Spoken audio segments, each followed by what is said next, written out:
Hello and welcome to Tobisonics. It is Tuesday, the 20th of April, 2021. I hope you all had great weekends and the weeks have been kind to you so far. In this week's episode, we're going to be taking one snare sample and we're going to be using simple production techniques to add dynamics, variation, and contrast. Regular viewers of the channel will know that I like to keep things as practical and tangible as possible. So we're going to be using the production for my upcoming single, All the Little Things. Let's start off by listening to a quick preview loop of those variations, stripped down to just kick and snare.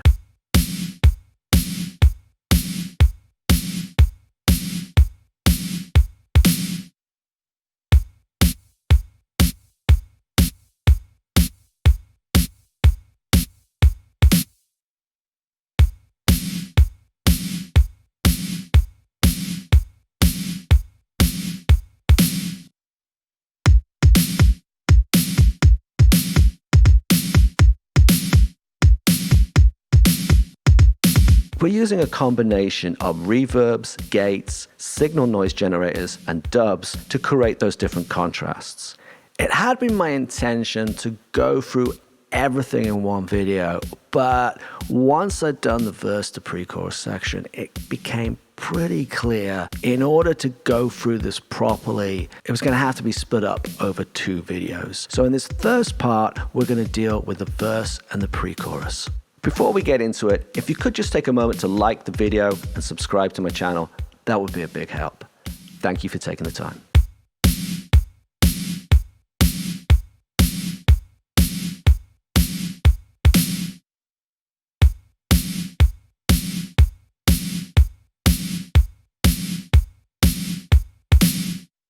Right now, we're listening to the change from the verse to the pre-chorus, and we've got all the snare variation taken out.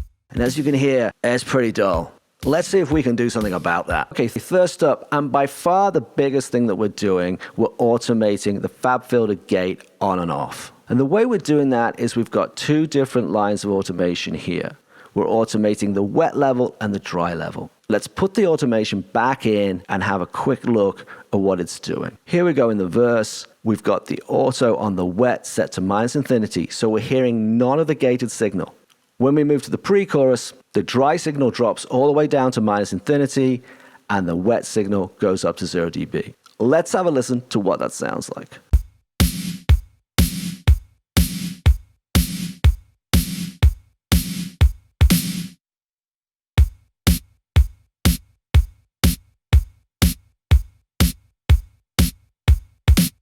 And you can hear that that's making a really big difference. We're going from that nice kind of big kind of snare sound in the verses to all of a sudden it's really dry and tight and snappy in the pre-choruses. Really simple trick, gives you really great contrast, very easy to do, really like that.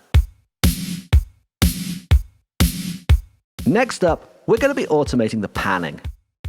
Now, I know what you're thinking. You're thinking, come on, Toby, you're losing it. Why are you talking about panning? The snare is straight down the middle of the track. What are you going to do? You're going to pan your snare hard right or hard left? Well, you could do if you wanted to. It's your music. Hey, why not? But no, what we're doing here in Cubase is we're using the dual panner setup. And this is allowing me to affect the width of the snare, which in turn kind of affects sort of the size of it in the production and how it sits in the production, kind of how up front it sits or how tucked in it feels.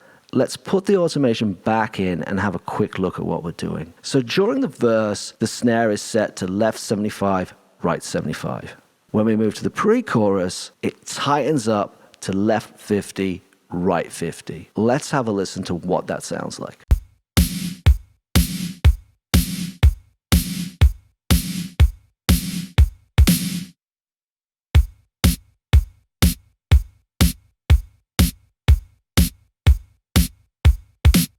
And there you go. You should be able to hear that the snare is kind of just tucking in a little bit. Why would we do this? During the pre-chorus, we've got a couple of wide guitars that come in, and I want to give them some room. So I want to just tuck that snare in a little bit just to give a little bit more space for those guitars. But we haven't quite finished yet. With the gate and the panning auto, that pre-chorus snare is starting to sound a little bit dull. We need to add a little bit of top on that. Here we go with the last bit of variation for the pre-chorus snare. we've got ourselves an octave up dub. Right now it's muted. Let's take it out of mute, put it back into the production, and have a listen to what it does for the snare.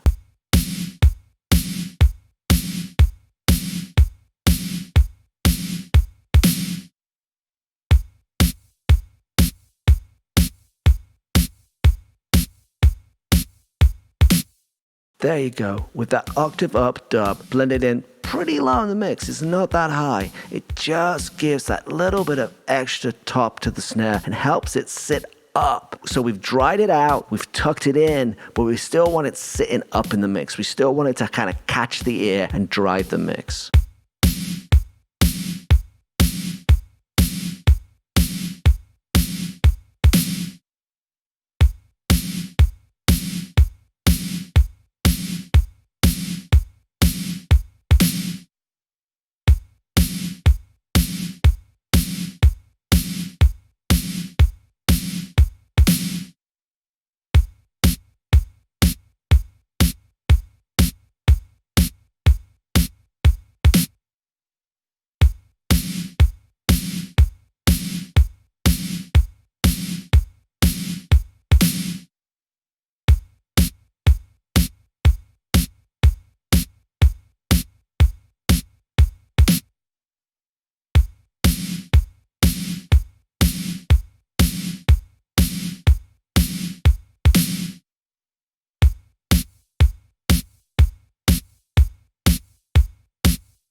Gate, panning, and an octave dub. All we're using to get us the contrast from the verse to the pre-chorus, simple production techniques. In next week's episode, we're going to be using a signal generator, reverb, and sidechaining. Until next Tuesday, good night and good noise. Stay safe and stay healthy.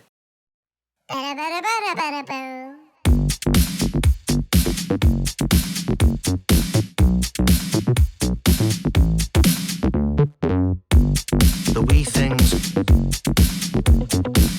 all those little things.